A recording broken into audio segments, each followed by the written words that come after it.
Subscribe कीजिए हमारे channel study stars को और लेटेस्ट वीडियो के लिए इस बेल आइकन को क्लिक कीजिए। हेलो स्टूडेंट, मैं दीपेश के सरवानी आपको अपने इस यूट्यूब चैनल स्टडी स्टार्स में छत्तीसगढ़ से संबंधित वीडियो प्रोवाइड करता हूं। देखिए, आज हम लोग देख रहे हैं सीजीपीएससी प्रीलिम्स का जो एग्जाम हुआ था आपका 13 फरवरी 2022 को, जो कि आपका सीजीपीएससी 2021-22 का एग्जाम था। उसमें जो मैथ्स के क्वेश्चन आए थे, जो आपका सेकेंड पेपर होता है सी सेट का, उसमें जो सी सेट के क्वेश्चन थे उसके सॉल्यूशन हम इस वीडियो में देखने वाले हैं। तो देखिए, काफ़ी टफ क्वेश्चन पूछे गए थे मैथ्स में। तो हम लोग पूरे डिटेल में स्टेप बाय स्टेप उसका सॉल्यूशन को देखेंगे। आपको आराम से इसको समझना है कि कैसे ये सॉल्व हुआ। जैसे कि पहले क्वेश्चन की बात करें, यदि ए बी सी और डी ऐसे पूर्णांक हैं कि देखिए 29/136, फिर यहाँ पर देख सकते हैं आप, यहाँ पर 1 अपॉन फिर a plus 1 upon b plus 3 upon c plus 1 upon 2 d minus 2/5 है यहाँ पे। तो कुछ इस प्रकार से इक्वेशन दिया गया है और ज्ञात करना क्या है हमें, 5a plus 2b minus 4c plus d। तो ये हमें ज्ञात करना है। तो क्वेश्चन में सबसे इंपॉर्टेंट बात ये है कि हमें इसे कैसे निकालना है। देखिए, यहाँ पर a b c और d है जो कि अननोन है। यहाँ भी a b c d है जो कि अननोन है।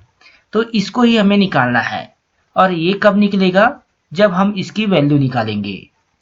सबसे पहला काम हम क्या करेंगे कि जो 1 अपॉन में है इसको हम लोग पलट देते हैं। जैसे कि 29/136 है, उसे 136/29 कर देते हैं।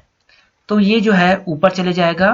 देखिए यहाँ पर a plus 1 upon b plus 3 upon कुछ इस प्रकार हो गया। ये जो ऊपर का 1 है यहाँ पे हट गया। तो पहला स्टेप हमने ये कर लिया। अब दूसरा स्टेप क्या होगा कि अब इसे हम ओपन करेंगे। जैसे ये सॉल्व हुआ है उस प्रकार से इसे उल्टा ओपन किया जाएगा। जैसे कि 29 से हम यहाँ पर देखिए 29 को मल्टीप्लाई करेंगे 4 से तो 116 आ जाएगा और 116 में 20 ऐड करेंगे तो 136 आ जाएगा। तो हम इसे रिवर्स पोजीशन में ओपन कर लेते हैं। तो कुछ इस प्रकार देखिए, ये 4 गुणा 29 होगा तो 116 प्लस 20 136। तो ये जो था 136 उसे हम इस प्रकार लिख लेंगे। फिर से अब हम इसे आगे देखते हैं। अब देखिए यहाँ पर ये जो 20 है वो नीचे चले गया। तो यहाँ पर देखिए जो 4 आ गया वो आपका a का वैल्यू है। आप समझ रहे हैं, यहाँ पर देखिए ये जो है यहाँ पर 4 आ गया।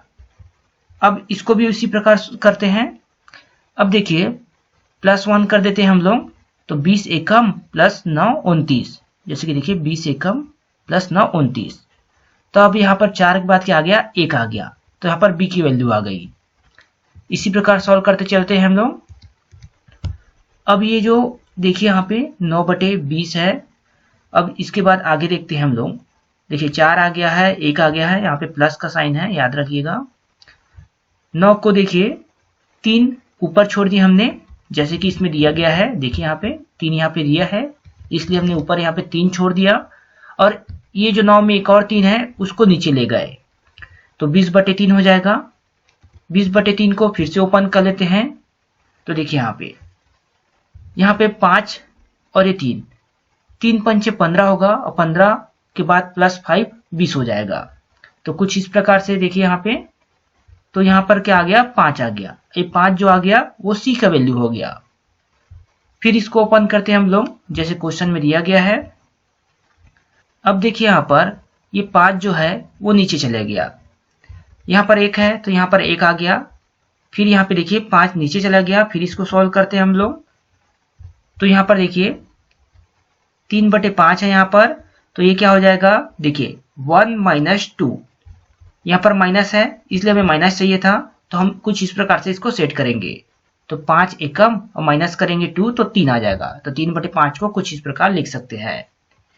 तो इंपॉर्टेंट यही था इसमें कि देखिए ए बी सी डी जो इस फॉर्मेट में है उसी फॉर्मेट में इसे सेट करें हमने।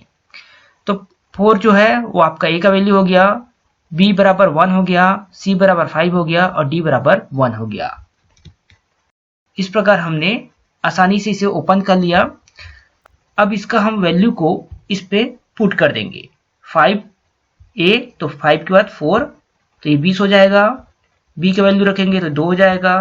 फिर -4c, c का वैल्यू 5 है तो यहाँ पे ये आ गया 20 और डी का वैल्यू 1 तो ये आ गया 1। तो देखिए यहाँ पर इसको हम लोग सॉल्व करते हैं तो 3 आता है और ऑप्शन नंबर 20 का सही आंसर होता है। थोड़ा सा डिफरेंट है लेकिन आपको कुछ इस प्रकार से इसे सॉल्व करना होगा। सिर्फ यही क्वेश्चन नहीं, जितने भी क्वेश्चन पूछे गए हैं थोड़े टफ लेवल के हैं, थोड़े अच्छे लेवल के हैं। आगे देखते हैं हम लोग। अब क्वेश्चन नंबर 2 देखिए, यदि किसी पुस्तक पर छूट विक्रय मूल्य का 40% है और छूट परसेंट लाभ परसेंट के बराबर है तो दी गई छूट का क्रय मूल्य से अनुपात ज्ञात कीजिए। अब देखिए इसमें समझना आप, इसने क्या बोला है कि किसी पुस्तक पर छूट विक्रय मूल्य का 40% है। देखिए हम लोग को सबसे पहले कॉस्ट प्राइस नहीं पता, जो क्रय मूल्य है वो नहीं पता, तो हम क्या मान लेते हैं, इसको x मान लेते हैं। और डिस्काउंट की बात करें, जो छूट की बात करते हैं वो 40% है, किस पे है तो SP पे है, तो 40% इंटू SP हो जाएगा, मतलब सेलिंग प्राइस विक्रय मूल्य। ये इक्वेशन यहाँ पे दिया गया है। 40% को हम लोग रेशियो में लिखेंगे तो 2/5 हो जाता है। अब ये तो आपको निकालना आता ही होगा कि 2/5 कैसे करते हैं, इसे सिंपल से है, इसका आप परसेंट पे निकालेंगे तो 40% ही आता है। तो ये D है, SP नीचे आ जाएगा, D बराबर 2, SP बराबर मतलब आपका विक्रय मूल्य सेलिंग प्राइस 5। अब इसको हम लोग सेट करते हैं। देखिए यहाँ पे अगर सेलिंग प्राइस 5 है, मान लीजिए 5 है और डिस्काउंट 2 है, तो जो MRP होगा आपका, MRP सेलिंग प्राइस, डिस्काउंट और कॉस्ट प्राइस चारों अलग अलग चीज है, आप सभी को इसके बारे में पता ही होगा। MRP जो कि मैक्सिमम रिटेल प्राइस होता है, फिर जो SP जो होता है जिसपे किसी सामान को बेचा जाता है, विक्रय मूल्य, डिस्काउंट जितना वहां पर छूट दिया जाता है, और कॉस्ट प्राइस मतलब आपका क्रय मूल्य जितने का उसकी लागत है। तो हमारे पास SP क्या है, 5 है, डिस्काउंट कितना हुआ है तो 2 का, तो 5 + 2 करेंगे तो टोटल MRP निकल जाएगा हमारा 7। सिंपल है, सेलिंग प्राइस 5 है, 2 डिस्काउंट हुआ है तो 7 होगा, तभी तो ये इस प्रकार होगा। अब देखिए जो CP है वो हम निकालते हैं, इसलिए डिस्काउंट बराबर 2/7, मान लो 7 रुपए है तो 2 रुपए का डिस्काउंट दिया गया है। तो इससे हमारा CP कैसे निकलता है, देखिए SP मतलब सेलिंग प्राइस, तो सेलिंग प्राइस क्या होता है, cost price plus cost price से जितना अधिक डिस्काउंट मिला है उतना। तो देखिए 2/7 जो है डिस्काउंट मिला है तो इसको ऐड कर देंगे, ये हमारा फार्मूला हो गया यहाँ पर SP का। अब SP बराबर कितना है, 5 है तो 5 रख दिए।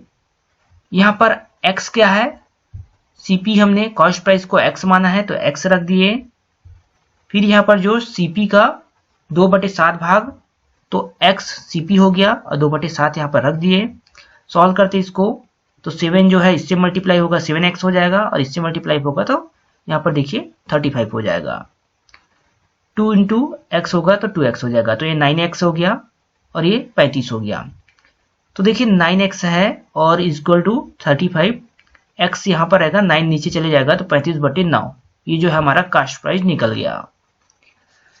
अगला देखिए यहाँ पर क्वेश्चन में क्या बोला है कि यहाँ पर हमें छूट का क्रय मूल्य से अनुपात बताना है, तो डिस्काउंट और CP का यहाँ पर रेशियो बताना है। तो डिस्काउंट और CP, डिस्काउंट कितना है 2, CP कितना है 35/9, 9 ऊपर चले जाएगा तो 18 हो जाएगा, और D/CP कितना हो जाएगा 18/35। ये ऑप्शन नंबर C आपका सही आंसर होगा। चलिए आगे देखते हैं हम लोग। देखिए अगर आपको कुछ चीज समझ में नहीं आता है तो थोड़ा सा आप दोबारा से देख लीजिएगा, उसको अच्छे से समझने की कोशिश करिएगा, क्योंकि जितने भी क्वेश्चन यहाँ पर CGPSC ने पूछे हैं काफी अच्छे लेवल के क्वेश्चन पूछे हैं। इसको आसानी से समझना आसान नहीं है, 2-3 बार आप क्वेश्चन पढ़ के समझिएगा, उसके बाद सॉल्यूशन आपको समझ में आएगा। क्वेश्चन नंबर 3 है, एक उड़ान के बिजनेस क्लास और इकोनॉमी क्लास के हवाई किराए का अनुपात 7:2 है। इकोनॉमी क्लास और बिजनेस क्लास द्वारा यात्रा करने वाले यात्रियों की संख्या 26:5 के अनुपात में थी। यदि कुल संग्रह 1,07,445 रुपए था तो बिजनेस क्लास की यात्रियों द्वारा भुगतान की गई कुल राशि ज्ञात कीजिए। अब देखिए इसको समझिएगा, किराया क्या है बिजनेस क्लास का 7, उसका अनुपात जो है यहाँ पे, और इकोनॉमी क्लास का 2 है। फिर यात्रियों की संख्या की बात करें तो उसका रेशियो क्या है, तो 5 और 26 है। बिजनेस क्लास का कितना यहाँ पर 5 है, क्योंकि यहाँ पर बिजनेस क्लास को बाद में बोला गया है, इकोनॉमी क्लास पहला बोला गया है, इसलिए 26 इकोनॉमी क्लास है। अब इसका मल्टीप्लाई करते हैं तो 7 5 35 ये आ गया, और यहाँ पर इकोनॉमी क्लास वाला का मल्टीप्लाई करते हैं तो 52 आ गया। रेशियो पे मल्टीप्लाई कर रहे हैं। इस प्रकार का ट्रिक आपको पता होगा सॉल्व करने का। अगर नहीं पता है तो आप हमारे चैनल में जाकर मैथ्स के पुराने वीडियोस देख सकते हैं। इसमें आपको पूरा डिटेल में समझ में आ जाएगा कि कैसे रेशियो और प्रोपोर्शन का क्वेश्चन सॉल्व किया जाता है। अब देखिए 35 प्लस 52, इसको हमने जोड़ दिया, ये हो गया 87। कितना रुपए यहाँ पर संग्रह हुआ है, 1,07,445 रुपए। तो हमसे पूछा गया है कि बिजनेस क्लास के यात्रियों द्वारा भुगतान की गई कुल राशि। तो बिजनेस क्लास का रेशियो कितना है, 35 है। तो देखिए यहाँ पर तो सिंपल से है 1,07,445 रुपए अपॉन 37 इंटू 35। सॉल्व करेंगे हम इसे तो हमारे पास आ जाता है 43,225 रुपए। तो यहाँ पर हमारा आंसर क्या है, ऑप्शन नंबर डी 43,225 रुपए। सिंपल क्वेश्चन था ये, बस आपको रेशियो सॉल्व करने आना चाहिए कैसे सॉल्व करते हैं। अगला प्रश्न देखते हैं। क्वेश्चन नंबर 4 है आपका, रूट 372 और रूट 74,629 के बीच कितनी प्राकृतिक संख्या है। देखिए इसको मैंने दो तरीके से सॉल्व किया है, लेकिन मैं आपको सिंपल तरीका ही बता देता हूं। ये जो तरीका है सिंपल है। सिंपल से आप इसको सॉल्व करते हैं तो 19.28 आता है, जो कि 19 के लगभग बराबर है। फिर इसको देखिए, इसका आप रूट निकालते हैं तो 74,629 का तो 273.18 आता है, तो जो कि 273 के आसपास है। तो 273 माइनस 19 करते हैं हम लोग तो 254 आ जाता है, सिंपल से, और यहाँ पर आंसर हो जाएगा आपका। तो देखिए दूसरा तरीका ये भी है कि आप रूट 372 के करीब का स्क्वायर रूट देखिए, तो जैसे 361 जो है इसका स्क्वायर रूट 19 होता है, तो ये आ गया। इसी प्रकार आप इसका भी देख सकते हैं, इसके करीब कौन सा स्क्वायर रूट आता है, तो 72,900 आता है, तो 270 आएगा। तो अब इसको सॉल्व करते तो 251 आता है। तो आपने कुछ संख्या यहाँ पर कम किया है, इसलिए थोड़ा सा इसका ज्यादा आंसर होना चाहिए। तो यहाँ पर ऑप्शन में 254 है, तो यही आंसर हो सकता है। तो ये एक प्रकार का गेसिंग हो जाएगा, लेकिन आप एक्चुअल आंसर निकालना चाहते हैं तो यहां से निकलेगा। चलिए आगे देखते हैं। अभी क्वेश्चन देखिए, क्वेश्चन नंबर 5। यदि अल्फा और beta x square minus 2x minus 1 equal to 0 समीकरण के मूल है, तो वह समीकरण क्या है जिसके मूल alpha cube upon beta square और beta cube upon alpha square है। अब इसमें हम लोग समझते हैं, जो मूल दिए गए है alpha cube upon beta square and beta cube upon alpha square, उसका डिग्री क्या है, समान है। अगर डिग्री समान है तो alpha is equal to beta. इसमें देखिए अल्फा प्लस बीटा करते हैं तो आपको तो पता ही होगा कि जब हम इक्वेशन का ए बी सी वैल्यू निकालते हैं तो कैसे निकालते हैं, जैसे कि ए बराबर यहाँ पर 1 है, बी बराबर -2 है और सी बराबर -1 है। तो अल्फा प्लस बीटा का माइनस बी अपॉन ए होता है, तो माइनस इसमें ऑलरेडी है और यहाँ भी माइनस है, इसलिए यहाँ पर 2 आ जाएगा। ए बराबर 1 है, इसलिए यहाँ पर 1 आएगा। अल्फा इंटू बीटा की बात करें तो सी अपॉन ए होता है, तो सी बराबर -1 हो जाएगा यहाँ पे, और ए बराबर 1। तो ये हमारा निकल गया alpha plus beta alpha into beta. अब इसका हम लोग कंपेयर कर देंगे जो समीकरण दिया है उससे। तो x का स्क्वायर फिर -2x, तो यहाँ पर क्या है अल्फा प्लस बीटा, तो ये जो 2 है तो 2 ही आया यहाँ पे। फिर -1 तो प्लस अल्फा इंटू बी में देखिए तो ये भी है जो आपका यहाँ पे 1 आ रहा है, तो -1 ही आ रहा है। तो जब हम कंपेयर कर रहे हैं तो हमारे पास वही इक्वेशन आ रहा है, इसलिए आंसर क्या हो जाएगा, ऑप्शन नंबर डी उपरोक्त में से कोई नहीं। चलिए आगे देखते हैं हम लोग। अब देखिए क्वेश्चन नंबर 6 है, टी एक्स और टी वाई वृत्त की स्पर्श रेखाएं हैं और ओ वृत्त का केंद्र है। वृत्त की त्रिज्या 8 सेंटीमीटर है और टी ओ की लंबाई 17 सेंटीमीटर है। यदि त्रिभुज टी एक्स वाई का क्षेत्रफल ए है तो अंडर रूट ए अपॉन 30 का मान होगा। क्वेश्चन देखिए आप यहाँ पे, ये जो क्वेश्चन है उसके अकॉर्डिंग हम इसको सॉल्व करेंगे। सॉल्यूशन थोड़ा सा लंबा होगा, एक एक वर्ड को आप ध्यान से सुनिएगा और समझिएगा। हमें निकालना क्या है, टी एक्स वाई का क्षेत्रफल ए है, तो a/√30 का मान पूछा है। तो सबसे पहले हमें इसका क्षेत्रफल निकालना होगा। तो इसका क्षेत्रफल निकालने के लिए हमें यहां से वैल्यू निकालना होगा। तो देखते हैं चित्र से क्या क्या निकाल सकता है। तो सबसे पहले हम कोण OXT = OXYT = 90 ये हम निकाल लेते हैं। जैसे देखिए OXT ये जो है यहाँ पे 90 डिग्री बना रहा और यहाँ पर भी 90 डिग्री बना रहा। तो ये जो है इसमें हम लोग पाइथागोरस प्रमेय लगा देते हैं। पाइथागोरस प्रमेय लगाएंगे तो सबसे पहले मैं आपको बता दूं OT कहाँ है, O से लेके T तक। इसका वैल्यू 17 यहाँ पे दिया गया है। क्वेश्चन में OT या TO की वैल्यू 17 दिया गया है। X से O 8 सेंटीमीटर, X से O मतलब त्रिज्या 8 सेंटीमीटर दिया गया है। XT, YT, SO, SY ये हम निकालेंगे। तो देखिए यहाँ पे पाइथागोरस प्रमेय लग रहा है त्रिभुज XOT में, XOT में X क्या है 90 डिग्री है। सॉल्व करते हैं इसको। जैसे सॉल्व करते हैं हम लोग वैल्यू पुट करके, तो हमारे पास क्या आएगा, XT आएगा। और XT कितना आ रहा है यहाँ पर 15। चूंकि OXT और OYT बराबर है, सेम है, तो यहाँ पर XT और YT जो है वो 15 हो जाएगा। मतलब दोनों का वैल्यू 15 रहेगा। समझिएगा ध्यान से, कहीं पर भी अगर मिस करेंगे आप तो थोड़ा सा समझना मुश्किल हो जाएगा।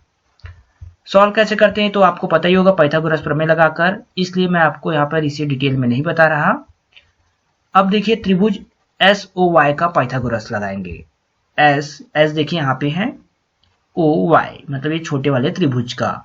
अगर ये छोटा त्रिभुज निकल गया तो ये छोटा त्रिभुज भी निकल जाएगा। तो इसमें पाइथागोरस प्रमेय लगाएं तो SO का स्क्वायर करेंगे प्लस SY का स्क्वायर करेंगे, OY का स्क्वायर करेंगे तो O और Y क्या है, त्रिज्या है यहाँ पर, तो 8 का स्क्वायर होगा। यहाँ पे SO का स्क्वायर करेंगे तो S से O तक हम X मान लेते हैं, तो X का स्क्वायर। SY का स्क्वायर होगा, यहाँ पर इसका भी स्क्वायर होगा। तो SY क्या निकला है, देखिए यहाँ पर XT YT निकला था, तो हमने क्या किया था यहाँ पे, देखिए TY/YO, TY/YO इसका हमने एंगल से रेशियो निकाल के, देखिए SY यहाँ पर SY और SO इसके साथ कंपेयर करके यहाँ पर एंगल से हमने क्या निकाला था, SY निकाला था। जहाँ पर देखिए 15/8 ये हो गया और SY/SO ये हो गया। SY बराबर क्या निकला था, SO × 15/8। अब SO की बात करें तो SO को हमने X मान लिया है, तो यहाँ पर क्या हो जाएगा, SO बराबर X, तो 15x/8 का स्क्वायर कर देंगे हम यहाँ पे।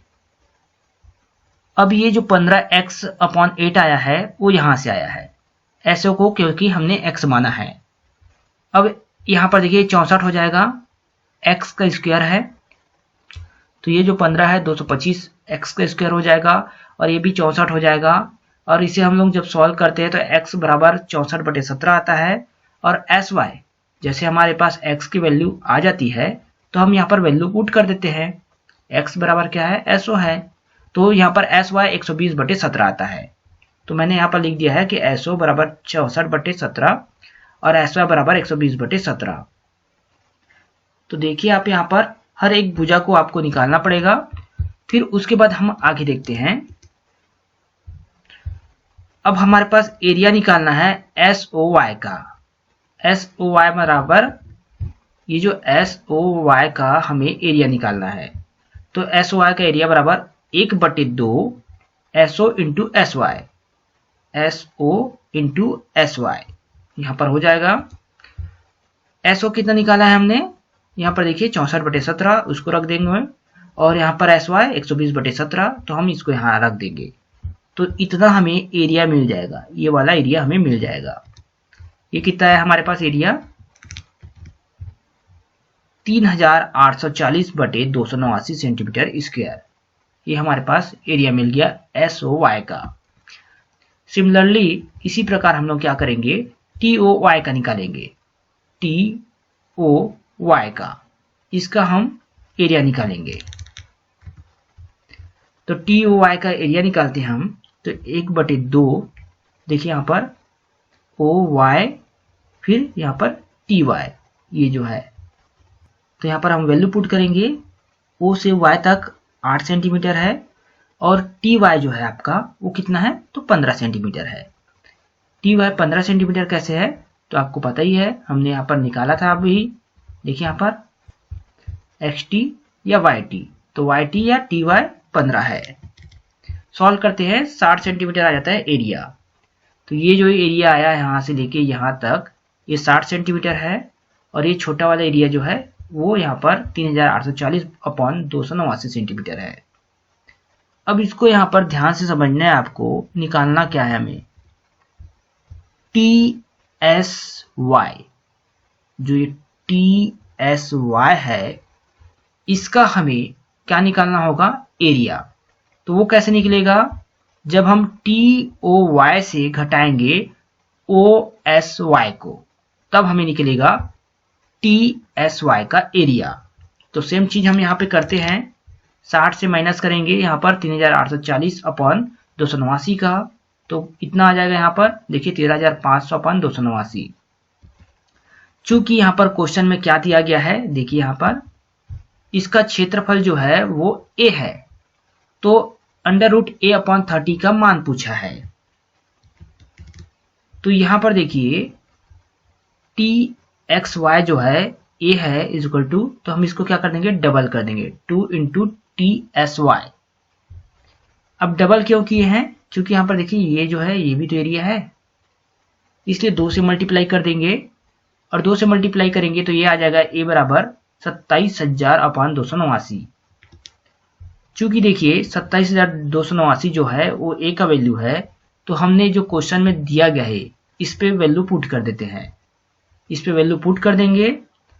फिर यहाँ पर जो है इसको सॉल्व करेंगे तो हमारे पास 30/17 आता है, और ये हमारा ऑप्शन नंबर सी यहाँ पे आंसर होता है।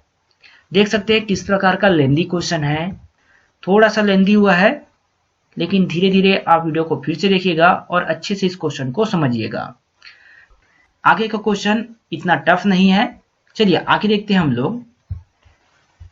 क्वेश्चन नंबर 7 है, 19√2 सेंटीमीटर विकर्ण का घनाकार बॉक्स 14 सेंटीमीटर है, त्रिज्या के एक अर्धगोले से आरोपित है, इस प्रकार बने ठोस का कुल पृष्ठीय क्षेत्रफल कितना है। थोड़ा सा क्वेश्चन सरल है एज कंपेयर टू पिछले क्वेश्चन के मुकाबले।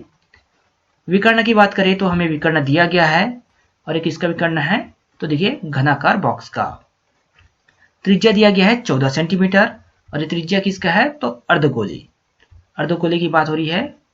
घन का विकर्ण जो है वो है अब √3a होता है, a जो है रूट में नहीं है, इस बात को ध्यान रखिएगा।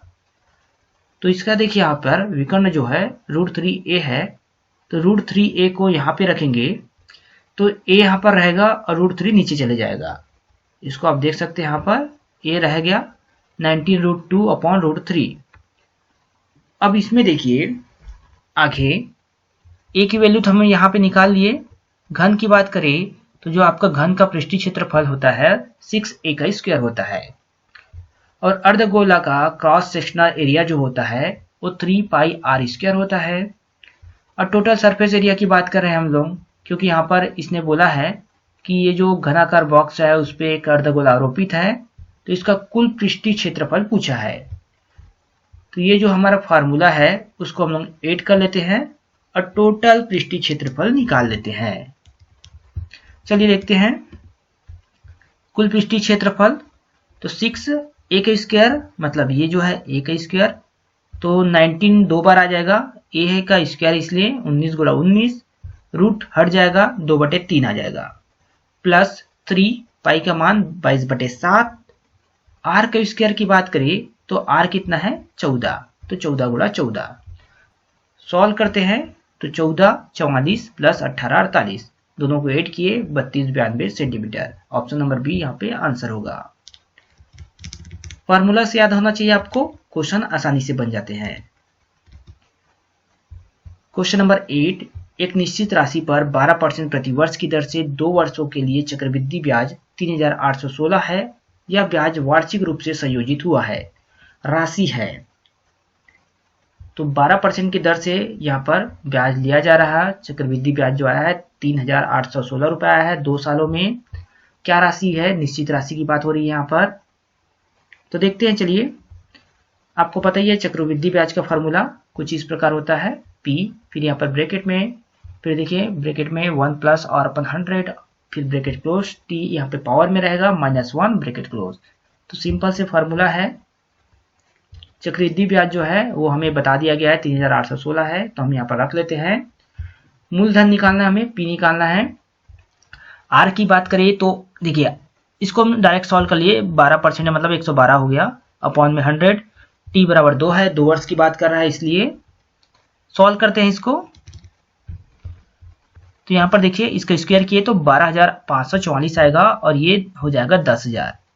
फिर इसको सॉल्व करते हैं और ये सॉल्व होने के बाद 15,000 रुपये यहाँ पर आता है। तो ऑप्शन नंबर ए इसका आंसर होगा। इतना को आप आसानी से सॉल्व कर सकते हैं। अगर आप CGPSC के एग्जाम दे रहे हैं तो इतना तो मैथ्स आपको जरूर आता होगा। इसको आप आसानी से सॉल्व कर सकते हैं। इसको कट फिट करना। आगे बढ़ते हैं हम लोग। अब देखते हैं क्वेश्चन नंबर 9 देखते हैं। 87 छात्रों की एक कक्षा में लड़कों का लड़कियों से अनुपात 15:14 है। 15:14 है। एक परीक्षा में लड़कों का औसत अंक लड़कियों की तुलना में 16.2/3% अधिक है। यदि सभी छात्रों का औसत अंक 63 है तो लड़कियों का औसत अंक क्या है? देखिए इस क्वेश्चन में सबसे इंपॉर्टेंट बात यह है कि लड़कों और लड़कियों का जो अनुपात बताया गया है, संख्या नहीं बताया गया है। फिर ये कहता है कि जो लड़के जो है लड़की की तुलना में 16.2/3% अधिक है, मतलब 1/6 भाग अधिक है। इसको आप 1/6 में लिख सकते हैं। ठीक है, परसेंट में है, इसे अगर हम भाग में लिखिए तो 1/6 भाग होगा। तो इतना अधिक है। तो सबसे पहला काम हमारा क्या हो गया?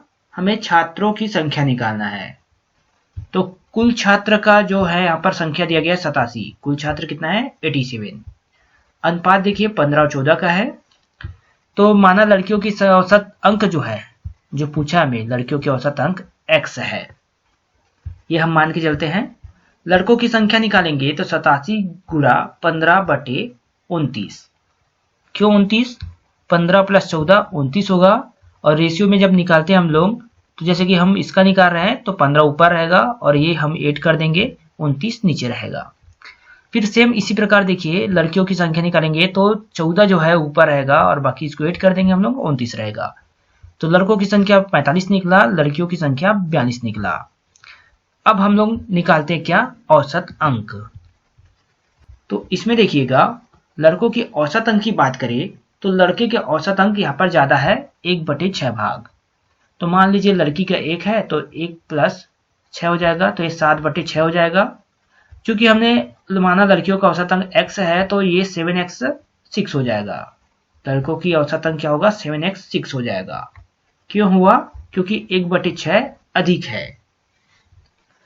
अब इसको हम यहाँ पर रखते हैं 42x, मतलब लड़कियों का यहाँ पर जो संख्या है उससे है 45 के साथ मल्टीप्लाई कौन होगा?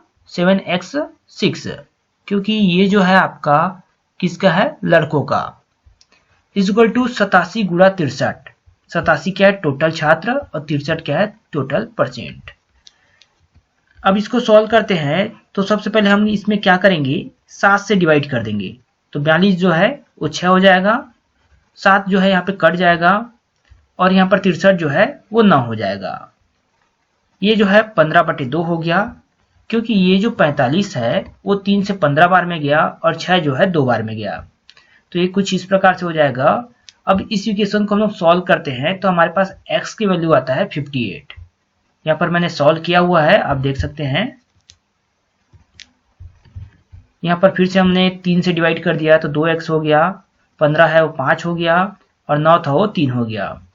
फिर हम इसको सॉल्व करते हैं तो ये 4.5 हो जाएगा। 4.5 कैसे हुआ? जब इसको हम सॉल्व करेंगे तो 5/2 है, मतलब ये 2.5 है। तो 2.5 + 2x, तो ये जो हो जाएगा 4.5x हो जाएगा। सॉल्व करते हैं 58 आएगा। तो x की वैल्यू 58, तो लड़कियों की जो औसत अंक है वो 58 होगा। ऑप्शन नंबर ए आंसर होगा। क्वेश्चन नंबर 10, देखिए ये जो है कॉमन क्वेश्चन है जो जनरली एग्जाम में पूछे जाते हैं। क्वेश्चन नंबर 10, बाकी जो क्वेश्चन अभी तक आपने देखा थोड़ा थोड़ा डिफरेंट था। 5 पुरुष और 4 महिलाएं एक काम को 27 दिनों में पूरा करती है, जबकि 7 पुरुष और 9 महिलाएं उसी काम को 15 दिनों में पूरा करती है। तो उसी कार्य का 111.11% 2 पुरुष और 5 महिलाएं कितने दिनों में पूरा करेगी। देखिए इस क्वेश्चन में भी थोड़ा सा लॉजिक लगाया गया है। यहाँ पर बोल दिया गया है उसी कार्य को 111.11%, मतलब थोड़ा सा डिफरेंट कर दिया गया है इसको। तो ये क्या है, M1 और D1, तो ये जो है मैन और ये जो है डे। ये मैन या वुमेन हो सकता है, यहाँ पर M या W कुछ भी लिखिए आप यहाँ पर, और ये जो है डे है। तो सिंपल से हम इसमें सॉल्व करते हैं। 5 मैन, फिर यहाँ पे देखिए 4 वुमेन है, 5 मैन 4 वुमेन, मल्टीप्लाई है 27, 5 पुरुष 4 महिलाएं, गुणा हो जाएगा 27 का। सेम इसी प्रकार 7 पुरुष 9 महिलाएं और गुणा कितने का है, तो ये है 15 का। यहाँ पर जो है प्लस का साइन रहेगा, ध्यान रखिएगा प्लस का साइन रहेगा। अब यहाँ पर देखते हैं हम लोग, ये जो 27 है और ये जो 15 है, तो ये जो है 3 से 9 बार में गया और ये जो है 3 से 5 बार में गया। अब ये 9 मल्टीप्लाई होगा अंदर पे 45 मेन हो गया, यहाँ पे प्लस का साइन रहेगा तो प्लस, फिर 9 चौक 36 वुमेन हो गया, 5 सत्ते 35 और 5 निया 45। ये कुछ इस प्रकार होगा। सॉल्व करते तो पता चलता है कि 10 मेल बराबर 9 वुमेन, तो जो आपके 10 मैन है वो 9 वुमेन के बराबर है। यहाँ पर ध्यान देने वाली बात यह है कि 111.11% जो दिया गया यहाँ पे 11%, इसको हम अलग अलग करते हैं। तो 100 प्लस 11.11, 11.11 को हम 1/9 के रूप में लिख सकते हैं। जब हम 1/9 के रूप में इसे लिखते हैं और 100 को 1 लिखते हैं, तो यहाँ पर हम इसको सॉल्व करते हैं तो 10/9 आ जाता है। 10/9 जो है यहाँ पर हमारे पास आ जाता है। यहाँ पर भी ध्यान देना है आपको कि 10 मेल बराबर 9 वुमेन जो है, तो M बराबर 9 के बराबर है और W बराबर 10 के बराबर है। तो M बराबर 9 और W मतलब वुमेन बराबर 10, हम इसमें इक्वेशन में वैल्यू को रख देते हैं। 5 मैन प्लस 4 वुमेन इंटू 27 जो था आपका, फिर मल्टीप्लाई ये जो पूछा गया है हमें, देखिए यहाँ पर उसी कार्य को देखिए यहाँ पर 111.11%, 2 पुरुष और 5 महिला कितने दिन में पूरा करेगी। तो ये जो पूछा गया है उसी को हम यहाँ पर मल्टीप्लाई करेंगे, और इधर का तो हमें पता नहीं है इसलिए x रखेंगे, क्योंकि यहाँ पे 2 पुरुष और 5 महिलाएं बोला है, 2 मैन और 5 वुमेन। वैल्यू सिंपल से पुट करेंगे, मैन की जगह 9 रखेंगे और वुमेन की जगह 10 रखेंगे। सॉल्व करने पे हमारे पास क्या आ जाता है, x बराबर 37.5। ये जो है हमारा आंसर होगा। अब इसका सॉल्यूशन भी आप देख सकते हैं वीडियो को पॉज करके, क्योंकि वीडियो काफ़ी ज़्यादा लंबा हो चुका है और अभी तक सिर्फ 10 ही क्वेश्चन हुए हैं। देखिए आप कितना लेंथी क्वेश्चन है CGPSC के CSET के। तो मैथ्स की अगर आप प्रिपरेशन कर रहे हैं तो काफ़ी अच्छे से करिए, अभी बहुत से क्वेश्चन बचे हुए हैं। तो हम कोशिश करेंगे कि अगले वीडियो में ज़्यादा से ज़्यादा क्वेश्चन कवर कर पाएँ। इस वीडियो को हम लोग यहीं पे समाप्त करते हैं। अगला वीडियो आपको जल्द ही मिल जाएगा, और इसी प्रकार का आप सभी ईयर का सॉल्यूशन देखना चाहते हैं CGPSC के CSET का, तो नीचे डिस्क्रिप्शन बॉक्स में भी लिंक दिया गया है, जहां पर आपको सारे क्वेश्चन के आंसर मिल जाते हैं। साथ ही आपको वीडियो पसंद आया हो तो इस वीडियो को आप लाइक करें, और अगर कोई नया स्टूडेंट हमारे चैनल में पहली बार आया हो तो चैनल को सब्सक्राइब करें। साथ ही नीचे डिस्क्रिप्शन बॉक्स में हमारे टेलीग्राम चैनल का लिंक दिया गया है, वहां से आप हमारे टेलीग्राम चैनल में ज्वाइन करें।